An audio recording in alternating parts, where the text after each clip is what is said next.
Dan kita sama-sama melihat bahwa minggu ketiga ini kita masuk dalam rangkaian tema bulanan buah karakter Kristus. Minggu pertama kita belajar tentang daulos hati seorang hamba Kristus. Minggu kedua kita belajar tentang ketundukan adalah salah satu kekuatan rohani. Dalam bahasa Yunani mukutaso. Dalam bahasa Latin hari ini kita belajar tindakan ini. Sama-sama kita baca 1, 2, 3. Acta fide. Acta fide berasal dari kata acta Latin, kemudian diadopsi dari bahasa Inggris action, tindakan. Fide kita dengar ada 5 sola yang dikemukakan oleh Martin Luther. Sola scriptura, sola gratia, sola fide. Fide artinya iman dalam bahasa Latin, sehingga acta fide berbicara tentang tindakan iman, rela dan proaktif. Next, rela dan proaktif. Bapak Ibu bisa lihat tulisan di depan. Banyak orang berbakat di gereja, di pelayanan, bahkan mungkin di dunia sekuler. Di tengah-tengah keluarga kita menemukan orang-orang yang mungkin ada yang belajar untuk mengikhlaskan setiap tindakan. Tetapi kita juga sering menemukan orang-orang yang bekerja mungkin hanya sekedar dipukulin saja, tapi Tuhan melihat hati.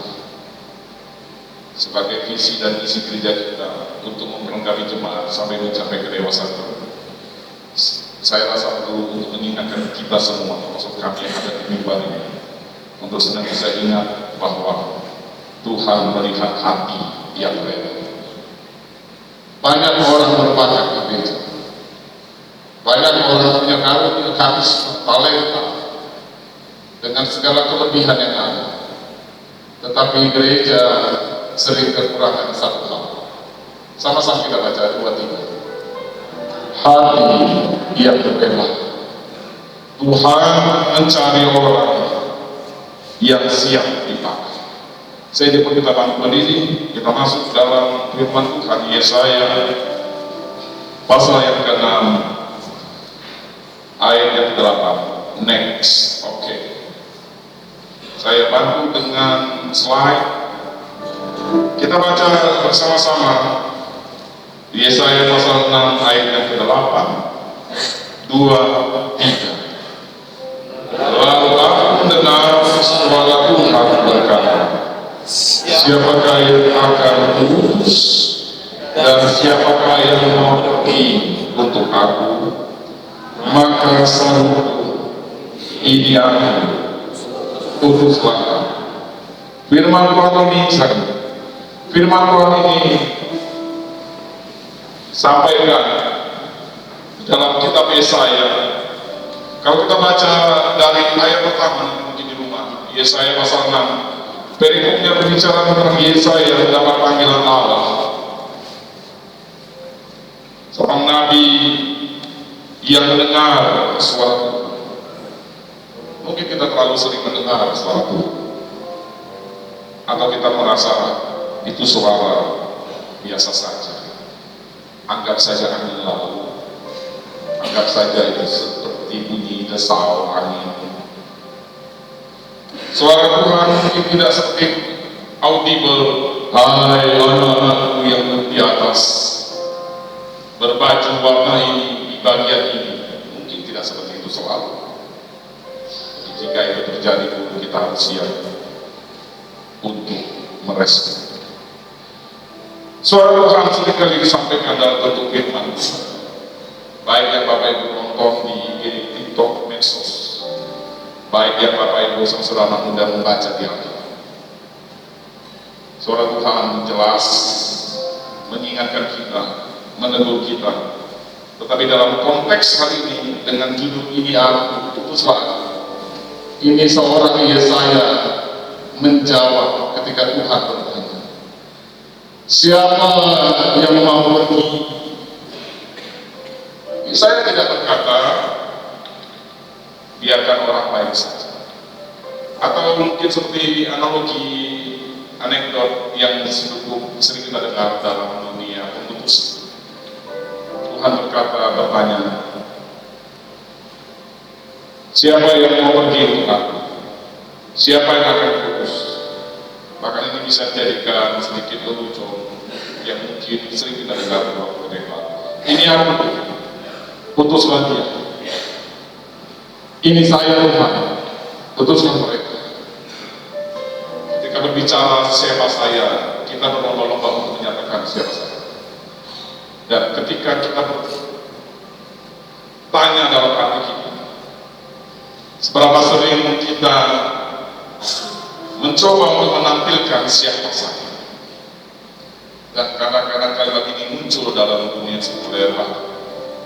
Oh, kamu tidak kenal siapa saya. Banyak orang tidak kenal dirinya sendiri. Di jalan, lagi tenang-tenang naik motor, berhenti dia ngebut ya. Pertanyaan pertama, kau tidak tahu siapa saya? Kasihan, banyak orang yang agak sedikit kurang ingat dengan siapa saya. Kau tahu nggak siapa saya? Nggak tahu, makanya kita belum kenal. Dalam konteks ini, Yesaya ditanya oleh Tuhan, bahkan dengar suara Tuhan, siapa yang akan kuutus? Siapa yang mau pergi untuk aku? Saya tidak melihat Yesaya mencoba untuk mengulur waktu. Saya tidak membaca Yesaya mencoba untuk menunda, bahkan mengalihkan pembicaraan. Sebentar. Mencoba untuk bernegosiasi. Bagaimana kalau saya modali saja yang pergi itu ada orang yang lebih kompeten. Yesaya dengan cepat sigap cekatan gesit ligat. Ini aku, utuslah aku. Saya mendengar bahasa itu dari mulut Bapak Ibu. 1, 2, 3. Ini aku, utuslah aku. Luar biasa, tapi saya bisa 10 kali dengar dari atas itu. 1, 2, 3. Ini aku, utuslah Tuhan, untuk mendengar perkataan Tuhan. Amin. Tepuk tangan bagi Tuhan. Saya ingin mengingatkan, dan kalimat ini sudah tercatat dalam kitab Kehidupan 28:46-50. Seluruh bagian tidak berkata, Tuhan juga catat, sudah mengatakan di dalam pengadilan, ini aku, utuslah. Hadis ini saya akan mengutus orang-orang. Jangan sampai Allah itu cuma omongan di mulut aku, kamu yang suruh. Ini aku, utuslah aku itu. Ini aku, utuslah ibu itu. Ini aku, om aja yang pergi, om kan pendeta, om yang gembala. Saya cuma tahu di sini, numpang lewat. Tapi Yesaya tidak pernah kita dapatkan berkata, biarkan orang lain saja. Yesaya tidak pernah berkata bahkan, saya pikir dulu. Bahkan seorang Yesaya tidak berkata, apa untungnya kalau saya melayani dan diutus oleh engkau? Apa yang aku dapatkan kalau aku melayani Tuhan? Apa yang kalau aku dapatkan kalau aku diutus oleh Tuhan? 3 kalimat ini jujur barangkali ada dalam benak kita. Ketika Tuhan bertanya siapa yang mau pergi, orang lain jawab, saya pikir-pikir dulu. Dan yang lebih mantap lagi, apa taufik dari ketika saya melayani Tuhan? Rumah saya jauh, saya harus butuh waktu, tenaga, pikiran dan perasaan. Salah seorang hamba Tuhan menginjil, bahkan dalam banyak berkata, aku memilih jadi penginjil saja. Kalau jadi gembala, aku peni gembala bertante. Dari 200 jemaat cukup 50 saja yang kasih pendapat. Bayangkan kalau kita harus mengadopsi semua pendapat itu, bisa tambah beban saya lebih banyak dari yang dapat kita. pengen aku nanti, bikin aku jadi penginnya saja. Nanti tinggal kepalanya yang ambil dombanya, dibalur, gendong, dibalur selimutnya karena kasih makan, minum cucu. Dan saya percaya panggilan dalam keputusan Tuhan tidak pernah Tuhan membiarkan kita sendiri. Amin. Tidak pernah Tuhan mengutus seseorang lalu Tuhan bilang pergi saja sendiri. Semua logistik, transportasi, apapun kehidupan kau urus sendiri. Pokoknya aku enak-enak di surga, kau kerja saja barang. Enggak. Sedangkan orang dunia saja mengutus pasukannya atau timnya, dia sudah persiapkan semuanya, logistik, transportasi, biaya kehidupan dan sebagainya. Ini yang harus menjadi bagian yang tidak terpisahkan dari pemikiran kita. Kita merasa kita ikut Tuhan cukup hanya terima dan kemudian menunggu maaf sampai waktunya kita tiba dan kita masuk di surga. Seolah kita hanya berkata begini, aku sudah percaya Tuhan dan aku tinggal melakukan apa saja secara otonom, secara kebiasaan. Nanti aku sudah tua dan akhirnya aku akan rest in peace. Aku masuk surga. Nanti kita akan lihat slide-slide berikutnya. Yesaya berkata, ini aku, utuslah aku. Inilah aku seorang hamba. Bapak Ibu, kalau saya bicara tentang hamba, bagi beberapa karakter yang koleris, dominan, merah, sangat sulit karena dia biasa mengatur orang, biasa jadi raja kecil di komunitas. Ketika kata ini muncul, saya percaya ada dua karakter yang agak sulit, tapi saya katakan di dalam nama Tuhan Yesus oleh anugerah Roh Kudus kita dimampukan. Amin. Bagi kita orang rebahan, orang seluruh manusia, orang di belakang layar, orang yang tidak mau menampil, perkataan ini mudah karena memang dia lahir sebagai penipu. Dan 65% orang di bumi menurut catatan adalah orang yang bertipe penipu. Bayangkan kalau 65% orang di bumi tipenya pemimpin semua. Perang dunia ke-10 kali sekarang. Hanya 13% menurut psikologi modern yang mengukur karakter orang dari lahir sebagai koleris, dominan, merah, alfa. Dan lebih dari 65% tercatat sebagai dilahirkan untuk mengikuti apa yang diminta. Sehingga kata-kata ini sangat mudah mungkin bagi yang lahir sebagai pribadi yang introvert, mengikut, tenang, dan tidak mau tampil terlalu mencolok. Tapi akan sangat sulit bagi yang biasa mengatur, memimpin, dan berminat, baik di keluarga, di kantor, di instansi, maupun di luar gereja.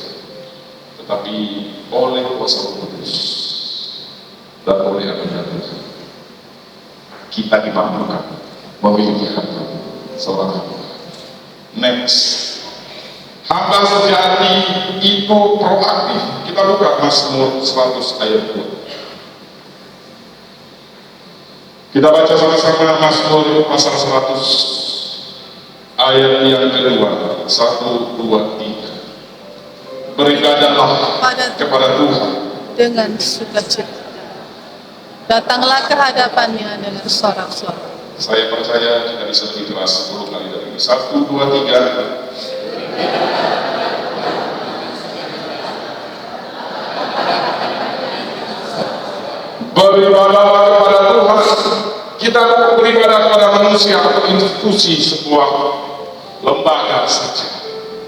Ya, kita memang ada di kursi atas, di kursi bawah, duduk di depan, di belakang, dengan sikap yang sempurna, atau dengan kaca pinggang, atau dengan begini, atau sambil main. Saya berharap Bapak Ibu yang megang HP memang baca Alkitab, tetapi nggak perlu mata Tuhan, cukup mata CCTV. akan membuktikan semua yang Bapak Ibu kerjakan. Anak-anak muda agak langsung berubah sikapnya ketika saya bilang Amsal 15 ayat 3 hari tanggal 15. Makanya saya ingat, saya sudah ajarkan di kelompok baptis. Ada beberapa orang nanya, gimana Om cara baca Alkitab yang awal-awal? Baca saja Amsal menurut tanggal. Hari ini tanggal 15, benar? Kita ajarkan mereka minimal baca Amsal pasal 15, minimal. Amsal 15 ayat 3, mata Tuhan ada di segala tempat, mengawasi orang jahat dan orang baik. Kalau sikap ini kita tahu ada pengawasan dari Tuhan, baik pada yang jahat maupun yang baik. Bagi kita yang merasa kita sudah baik, kita semakin senang karena Bapa dan Raja kita, Tuhan kita, memelihara, memperhatikan. Tapi bagi yang memiliki motivasi, sikap, respon yang tidak baik, ini harus ditakut karena pengawasan Tuhan tidak akan bisa kita halangi dimanapun kata, termasuk ketika ibadah sedang berlangsung. Dari beberapa sudut CCTV kita akan bisa lihat siapa-siapa yang dari belakang yang membuka hati dan tidak baca Tuhan. Dengan kasih Kristus, hamba ini berkata, ayo berubah jauh lebih baik dari hari sebelumnya. Saya tidak akan turun langsung ambil hati Bapak Ibu dan kira tapi cukup saya doakan Tuhan, kiranya jemaat GPD Galapan benar-benar semakin sungguh-sungguh dalam beribadah. Kalau ada yang pernah merasa, silakan datang ke saya dalam malam. Nanti kita berdoa yang memilih. Saya tidak akan sampaikan nama dan mungkin saya sampaikan nama di sini, karena saya mengasihi Bapak Ibu dan Ibu. Amin. Barang siapa yang dikasihi, kata Ibrani, apa kataku? Ia ditegur dan Tuhan kata Wahyu bahkan tidak ada anak yang tidak pernah ditegur atau dihajar orang tuanya. Bukan dihajar supaya dia mati, tapi ditegur karena papanya sayang. Betul? Seorang lihat talikan main layang mundur, lupa dia di belakangnya ada jurang 100 meter. Gak mungkin papanya bilang begini, Rian, hati-hati anak. Gak mungkin. Dia pas lompat, langsung tarik, keselip tangannya dia. Anak muda, tapi dia diselamatkan jiwa dari jatuh dalam jurang. Sedikit dimulihkanlah, dibeban sedikit tangan. Teleponlah om kita yang bisa kerjakan, selesai. Nyaman sih. Kita nggak bisa bilang, oh Bapak jahat kamu, kenapa aku kayak disentak ke dalam hidupku ini? Kayaknya aku kayak dapat lecutan yang agak pedas hari ini. Anakku, karena engkau sudah dewasa, engkau tidak lagi kuberikan susu, tetapi makanan keras. Katakan amin. Amin. Sehingga makanan keras itu menguatkan tubuhmu, menguatkan sendi-sendi, menguatkan Tuhan sekali. Ketika kita mengerti bahwa hamba sejati itu dari kata beribadah, dari bahasa aslinya Ibrani, avoda, alef, fe, dalef, he. Avoda berbicara bukan hanya sekedar worship. Saya menulis menjadi 3 kata, 3 huruf awal. WWS. Avoda menjadi kata ibadah. Dan ibadah yang sering kita tahu pengertian beribadah di gereja, di bait Allah, beribadah untuk menyembah Tuhan, menyembah Allah. Itu pengertian baru, 1 dari 3 pengertian ibadah dalam bahasa aslinya avoda. WWS, W yang pertama worship, beribadah, menyembah Tuhan. Hari ini kita beribadah, menyembah Tuhan, bukan menyembah manusia. Bukan menyembah sistem, liturgi, doktrin, dogma, bahkan gereja. Kita menyembah pribadi yang kudus, menyembah Tuhan Yesus Kristus. Beribadahlah kepada Tuhan dengan takut dan gentar. Saya ingatkan ayat ini ketika saya merenung. Ingatkan anak-anakku ya Allah, datang beribadah di gereja dengan takut dan gentar. Bukan takut mau dibunuh oleh Tuhan yang kejam, tapi ayolah kita bersikap yang penuh dengan hormat, penuh dengan sikap hati yang hormat dan tunduk kepada Tuhan yang Maha Kudus. Ibrani juga menulis Allah adalah api yang hangus. Walaupun Yohanes belum bicara tentang 7, inilah aku, ego, termasuk akulah gembala yang baik, akulah Bapa yang baik. Tetapi ingat, Bapa kita adalah Raja segala raja, Bapa kita adalah Tuhan segala. Ada sisi ketegasan dari sebuah konsep Raja dan Tuhan. Itu yang sering dilupakan oleh orang Kristen, karena dibombardir oleh media sosial dari sisi hal yang menyamankan. Tapi ketika Ibrani kita baca, Allah juga adalah seperti api yang hangus. Ketika kita beribadah sekarang, fokuskan hidup dan konsentrasi kita untuk benar-benar beribadahlah kepada Tuhan dengan sukacita. Mari lihat kiri kanan. Adakah sukacita dalam hati kita sekarang?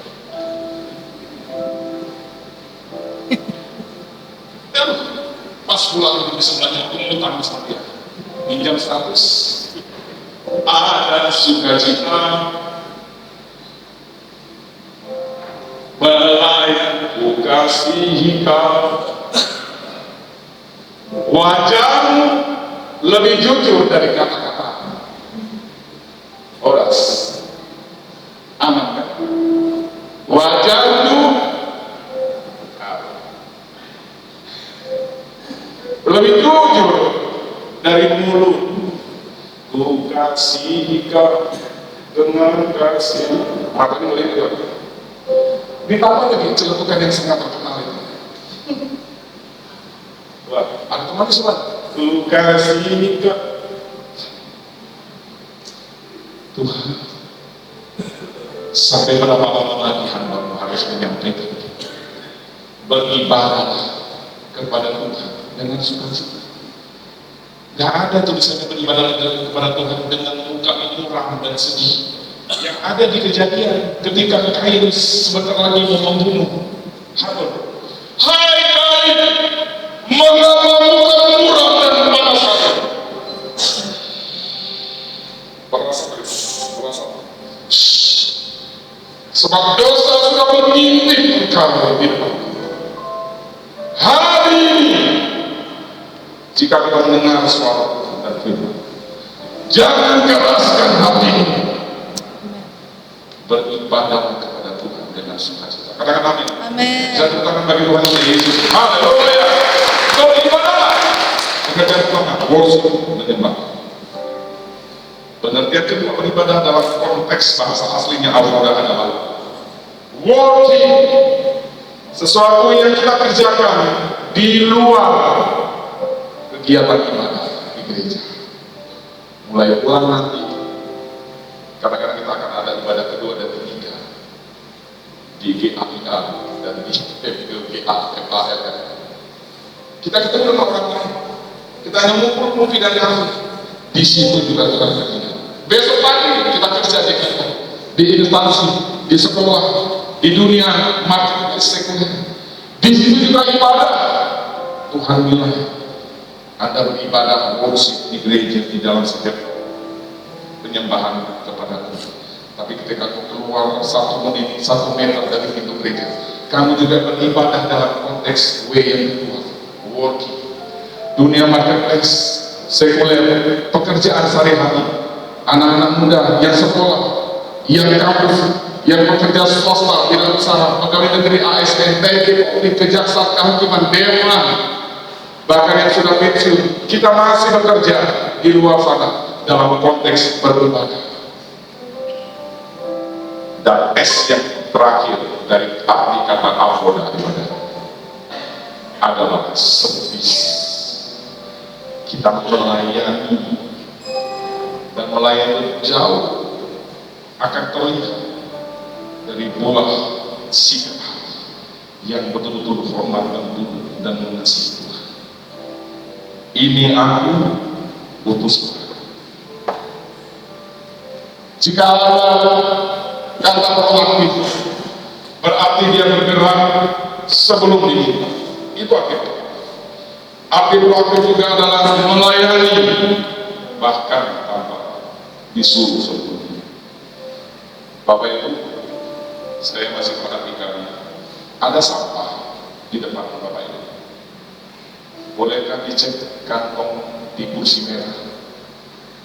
Kadang-kadang ada sampah yang tertinggal dan tidak sempat. Itu proaktif. Tapi ketika Bapak Ibu mengerjakan anak muda setelah saya kasih tahu, itu aktif, bukan pro. Itu reaktif. Nggak apa-apa, nggak masalah. Maksud saya ini contoh arti kata proaktif. Dikerjakan bahkan sebelum diingatkan. Kita duduk, kita lihat situasi sekeliling kita. Ada sampah. Mungkin jam masih 7:30, kita buat ke bangsa. Apakah ini bisa menjadi bahan untuk kita tersebut? Bisa. Mana pengerja ini? Mana seksi kebersihan ini? Ini gereja atau tidak? Tapi kalau orang yang memiliki sikap hati seorang hamba, dia jaga hati dan mulutnya, dia tetap kerjakan, dan dia bisa. Ini contoh kasus. Proaktif artinya peka terhadap kebutuhan, melayani bahkan tanpa disuruh, bergerak tentu dalam konteks yang positif sebelum diminta. Sebab jika ada yang perlu dilakukan, kita mulai melangkah. Bapak Ibu, seringkali dan beberapa kali saya lewat dimanapun, atau di halaman gereja atau di rumah.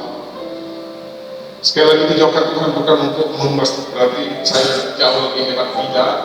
Saya mau ingat satu pesan seorang hamba Tuhan waktu itu saya lagi kuliah di Jogja, retret di Kaliurang. Dia berkata begini, pengertian dosa itu sebenarnya tidak harus terlalu bombastis, kamu membunuh, mencuri, berzina.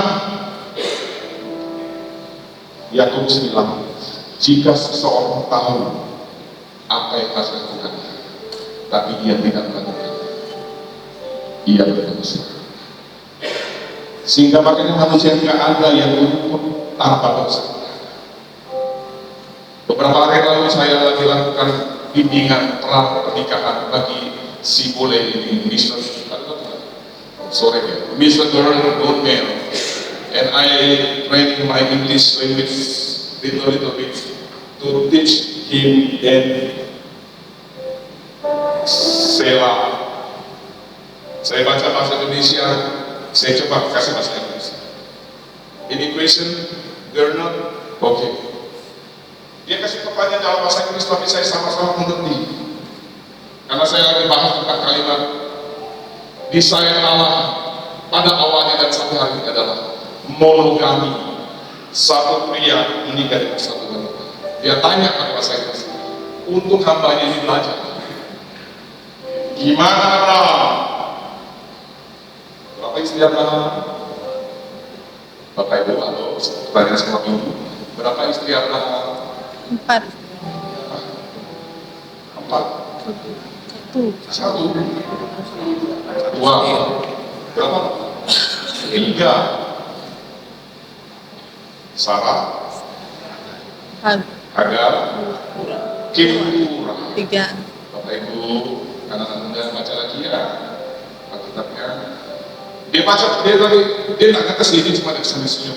How about Isaac?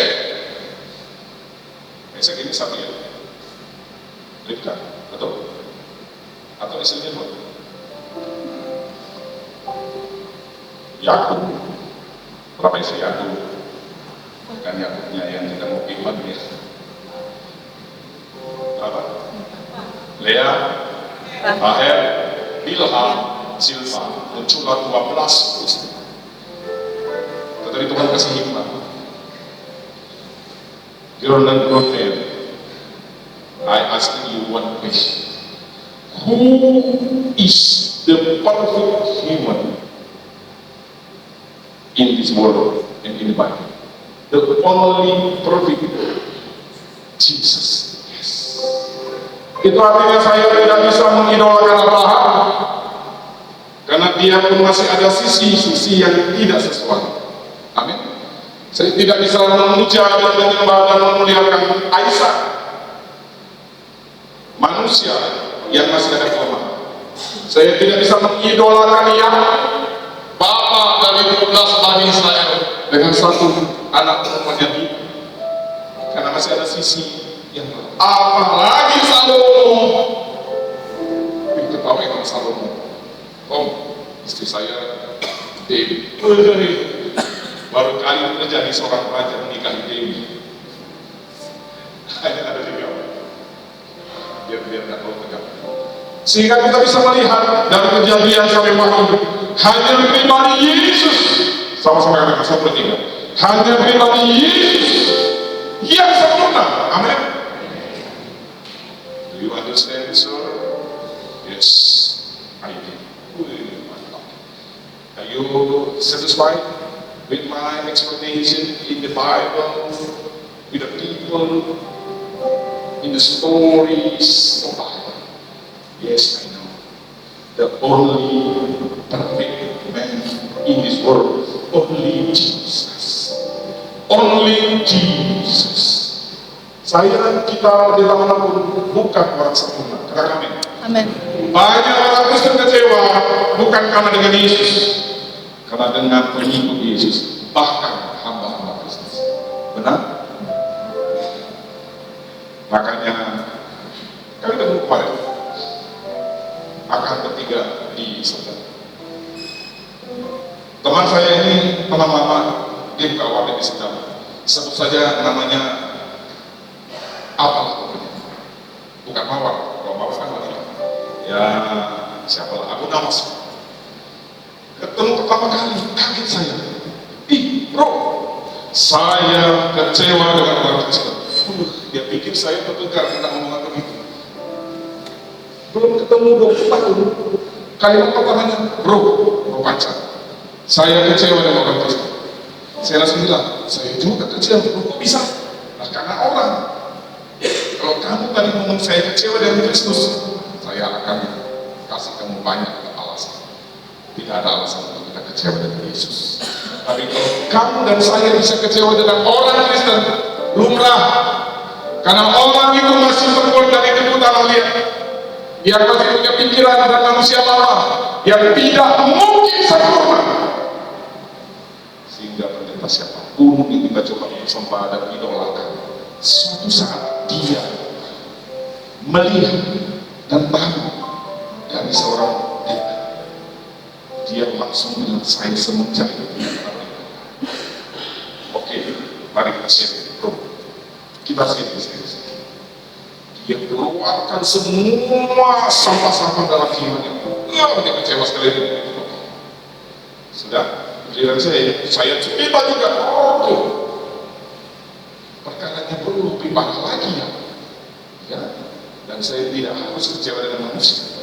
Siapa yang dapat mengambil nyawa anak kurban kalau bukan urusan ilahi? Tetapi saya tidak memilih kecewa dengan Tuhan. Saya mau berkata, Tuhan yang memberi, Tuhan yang memberi. Terpuji dalam Tuhan. Besok pagi saya mulai Tuhan lagi. Saya membahas bukan karena saya so hebat, tapi saya tahu kepada siapa saya percaya.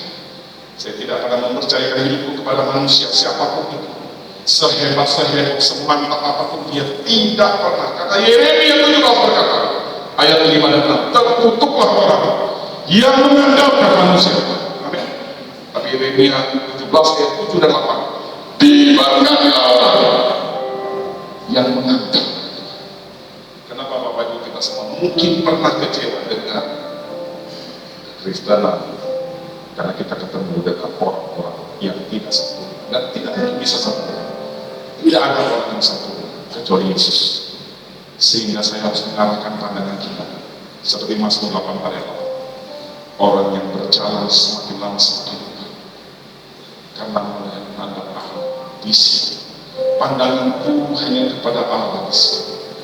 Di Sionlah, di situ ada penyembah. Amin. Amin. Di Sionlah adalah kemuliaan Tuhan. Bapak Ibu, adalah suatu hal yang sangat mengikat pada di atas dan di bawah. Jika kita ibadah hanya untuk ritualitas, formalitas agama, pergi pulang minus. Kok bisa? Kolektor kan minus. Tadinya dompet ada, tapi karena kolektor jadi kurang. Pulang nol, pergi nol, pulangnya minus. Kalau diikut kolektor dan persembahan dan mengembalikan diri Tuhan, kalau diikut. Tapi ketika kita hadir di gereja, kita tahu karena kita melayani Tuhan yang hidup. Jika ada yang perlu aku lakukan, aku melangkah proaktif, aku menolong dan aku melayani. Next, saudara istri lagi. Pelayanan adalah panggilan. Pelayanan adalah panggilan. Sama-sama depan 1, 2, 3. Pelayanan adalah panggilan. 1 Petrus 4 ayat 10 disitu tertulis dengan cepat. Garis bawahi dari setiap kalimat Bapak Ibu anak muda tolong perhatikan. Layanilah seorang yang lain sesuai dengan karunia yang telah diperoleh tiap-tiap orang sebagai pengurus yang baik dari kasih karunia Allah. The God grace, anugerah Tuhan lah. Kita masing-masing mungkin nggak ada talenta dititipkan sama kita, minimal 1. Amin. Tetapi hati-hati dengan titipan 1 talenta, karena hanya orang yang dititip 1 talenta lah yang berani marah sama tuannya. Hai tuanku, engkau kejam dan bengis. Itu orang yang punya 1 talenta. Yang punya 2 dan 5, dia kerjakan dengan kesetiaan. Hati-hati, saya merasa saya sedikit dititip Tuhan pakai talenta dan apapun. Karena orang ini dalam kisah Injil adalah contoh orang yang berani melawan otoritas. Hai tuanku, engkau jahat dan bengis. Engkau mendapat apa yang tidak, engkau menuai apa yang tidak kau tabur. Dia tunjuk-tunjuk tuannya. Dia bahkan merasa lebih jago dari pemimpinnya. Karena dia merasa dia cuma dapat 1. Dia iri karena temannya dapat 2 talenta dan yang lain 5. Hati-hati. Sikap hati merasa saya dapat yang kurang dari Tuhan akan membuat kita mudah bersungut-sungut dan menuding-nuding otoritas. Dan apa yang dikatakan oleh Tuhan itu, hai hamba-Ku yang jahat dan malas, berikan talenta kepada yang banyak dan yang banyak. Kau akan dilempar.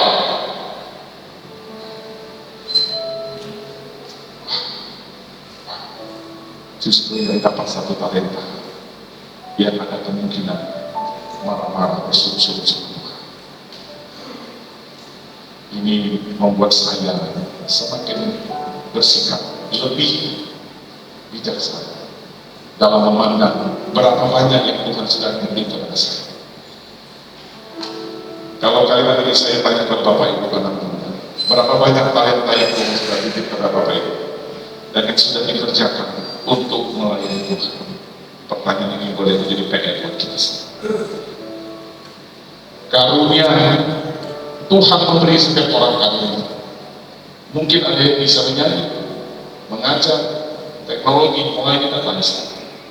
Tetapi ingat, karunia bukan hanya sekedar performing dan penampilan. Sering kami dalam suatu situasi penyembahan, selalu saya ingatkan kepada kita semua, Bapak Ibu bukan nonton kami lagi tampil.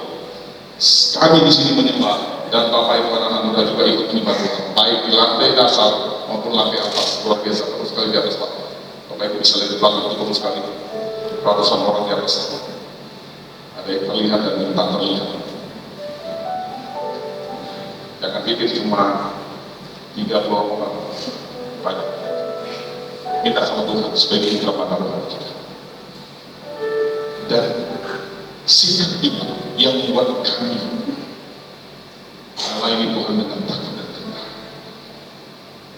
Seringkali kita menilai dia akan sedikit. Yang dilihat bangku kosong, ini bangku kosong 4, 7, 11, sampai yang dilihat kosong. Tapi maaf, mata saya bukan mata laut, mata saya mata lebah. Lebah melihat madu di antara duri-duri. Lalat melihat apa? Lalat melihat apa? Ya, belajarlah menyamakan lebah. Ada madu. Padahal mungkin madunya dikerubungi dengan duri. Dia peduli, dia bersyukur, dia menikmati madu. Tapi lalat itu juga percaya untuk keturunan yang gak enak. Sekiranya kita melihat sisi-sisi yang negatif saja, kita menjadi anak Tuhan yang selalu bersungguh. Karunia bukan sekedar penampilan, karunia untuk melayani. Sama-sama kita baca 2-3. Karunia adalah tanggung jawab rohani. Bapak Ibu sudah diperlengkapi dengan talenta. Saya terlalu yakin. Hanya persoalannya adalah berapa banyak kita merespon dan itu mengembangkan talenta yang sudah dimiliki oleh Tuhan. Minimal Bapak Ibu anak-anak muda bisa berdoa. Amin. Enggak ada orang yang tidak bisa berdoa. Ada sesuatu yang sangat naif ketika saya bilang, oh saya tidak bisa berdoa apa. Saya ditanyakan, jangan-jangan makan dan kerja tidak pernah berdoa atau makan. Next. Kesetiaan ini yang paling suka. Nah, saya tahu di paling belakang. Selalu ada happy ending dari setiap firman Tuhan. Tuhan bukan hanya sekedar menegur anaknya yang bandel, tapi dia juga menyediakan madu dari sukacita dalam setiap janji-janjinya. Katakan amin. Amin. Meneguhkan hati yang mudah, membasahi jiwa yang kering. Air matamu tidak akan selama-lamanya mengalir lagi. Di sorga nanti tidak ada tatap tangis dan gertak gigi. Itulah sesuatu yang akan kita nikmati ketika kita dalam surga. Tetapi suasana surga itu bisa turun juga dalam hati kita. Sekalipun sekelilingku ada sekutulah Mesir, tapi ketika kita ada dalam perlindungan Goshen di akhir zaman ini, aku terlindung dari malapetaka, kecelakaan, mara bahaya, hal-hal yang menyusahkan, karena aku dipelihara di dalam tempat Allah. Kesetiaan mana itu berkat? Amsal 22 dengan cepat saya baca. Ayat 29. Orang yang cakap dalam pekerjaannya akan berdiri di hadapan raja. Bisa diulangi? Kita baca sama-sama. 1, 2, 3. Orang yang cakap dalam pekerjaannya akan berdiri di hadapan raja. Akan berdiri di hadapan raja. Dalam konteks ayat ini, tentu raja-raja di masa ayat ini ditulis. Dan ketika kita sudah diizinkan berdiri di hadapan raja, nggak usah minta berkat. Amin. Nggak usah minta segala apa yang kita kejar di dunia, karena keselamatan dan anugerah Tuhan sudah kita terima semenjak Yesus menebus kita. Amin. Sehingga konteks ini kita berbicara bahwa Tuhan melihat kesungguhan hati kita. Bapak Ibu yang bisa menilai berapa saya sungguh-sungguh dalam ikut Tuhan. Tuhan menilai kesetiaan kita. Tuhan menilai, melihat kerelaan kita. Bahkan ayat yang terkenal, jika kita setia dalam perkara kecil, Tuhan akan mempercayakan perkara yang besar. Bapak Ibu, bahkan dalam ibadah sekali ada ayat tentu Bapak Ibu hafal surat Paulus.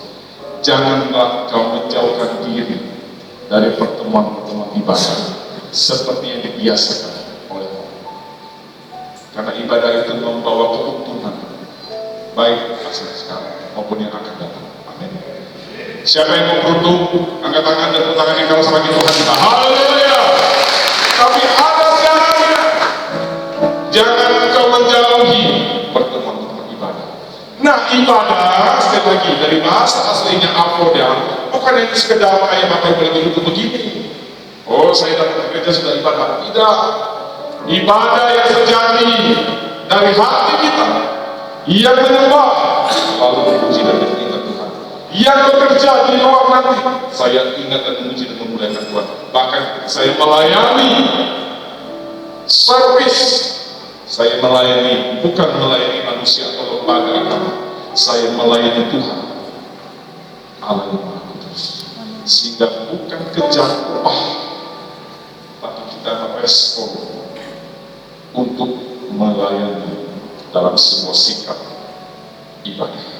Next, hati yang rela menarik hadirat Tuhan. 2 Korintus 9 ini sering dipakai untuk orang yang sedang memberi bagi pekerjaan Tuhan. Tapi konteksnya sebenarnya lebih luas dari memberi jasmani, materi, uang. Terlalu sempit. Kalau kita sudah membaca memberi, oh ini berita mata tadi pasti ngomong lagi. No, memberi doa bagi orang yang membenci, memberi pengampunan bagi orang yang menyusahkan dan bikin kita kesal sepanjang waktu, memberikan harapan bagi setiap orang yang kita temui dan dia sudah mungkin mau bunuh diri. Kenapa kamu mau bunuh diri? Aku tidak ada harapan lagi, mati jalan dengan kasih Kristus, dengan kasih karunia dan talenta yang Tuhan kasih mereka. Kita bisa berkata-kata pada kawan kita atau rekan kita, bahkan mungkin paling kita yang mau bunuh diri. Masih ada kesempatan bagi engkau menikmati sukacita yang sejati. Di manakah sukacita? Di manakah kebenaran itu? Di manakah jalan? Yesus adalah jalan dan kebenaran tadi. Kau bunuh diri sekarang, langsung masa neraka. Dia memberikan harapan, dia memberikan firman Tuhan, dia memberikan pertolongan, kata-kata yang dipenuhi dengan urapan Roh Kudus, menguatkan yang lemah, menyembuhkan yang sakit, melepaskan yang terikat. Itu memberi, amin. Amin. Memberi motivasi. Halo bro, ganteng sekali kamu, mantap. Baru ini aku dipuji orang, selama ini aku dihina, dicaci dan diremehkan. Padahal kita mungkin hanya basa-basi. Ganteng sekali itu. Apalagi kita bilang gantengnya dari sisi perspektif karena Tuhan telah mati bagimu. Karena Tuhan mengasihi, dunia boleh bikin kita kecil, keluarga kita mungkin boleh membuat kita merasa biasa. Tak pernah masalah, dia tak tahu. Tapi Tuhan Yesus telah mati bagi. Apa harganya saya Pak? Sehingga Yesus harus mati. Karena engkau berharga, bahkan jauh lebih berharga. Dia turun sebagai manusia, dikorbankan nyawanya untuk keselamatan. Apa yang harus aku lakukan? Percayalah engkau kepada Tuhan, maka engkau dan seisi rumahmu akan selamat. Satu tangan lagi Tuhan. Kalau kata-kata ini bisa kita teruskan kepada orang-orang yang sedang dilanda dengan duka, cemas, takut, dan khawatir. Terlalu banyak orang di luar sana yang hari-harinya penuh dengan duka, nestapa, ketidakjelasan akan masa depan. Berapa banyak kita mikir, aku dapat apa? Aku untuk apa kalau aku bersaksi? Mana bensin? Sekarang bensin ngantri lagi. Oh, gimana mau bersaksi? Bisa nggak belikan bensin? Oh, baru saya bersaksi. Masya Allah, ya Tuhan. Dia bikin bensin, dia bikin terus mana untungku? Ya mana untungku? Ya mana untungku? Ya yang bisa untung. Tuhan, tolonglah. Dan pada akhir dari pengadilan yang terakhir ada sebuah kalimat yang sangat bagus sekali.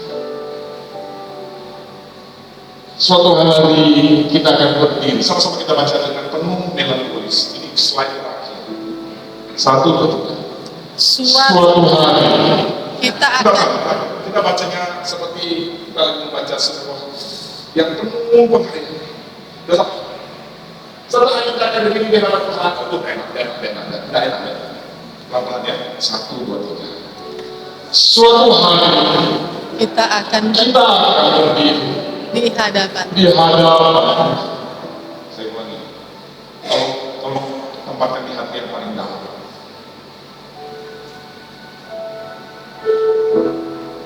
Suatu hari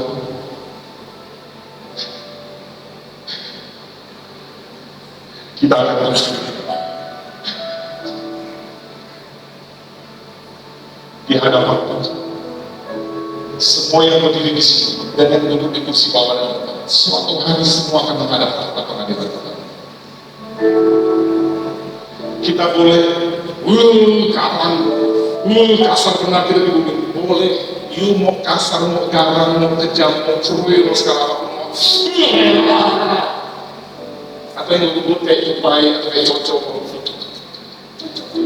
Koci.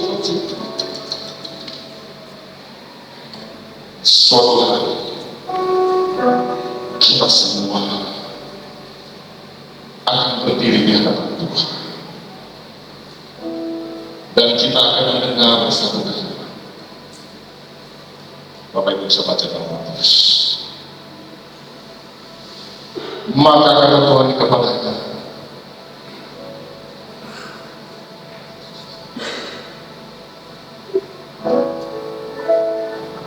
baik sekali perbuatanmu itu, hai hamba yang baik dan setia. Bayangkan kita sedang ada di pintu pengadilan. Bapak Ibu sedang berdiri semua menunggu kitab yang akan dibaca. Dan suara yang lembut, yang penuh dengan kasih dan rahmat. Hai hambaku yang baik dan setia,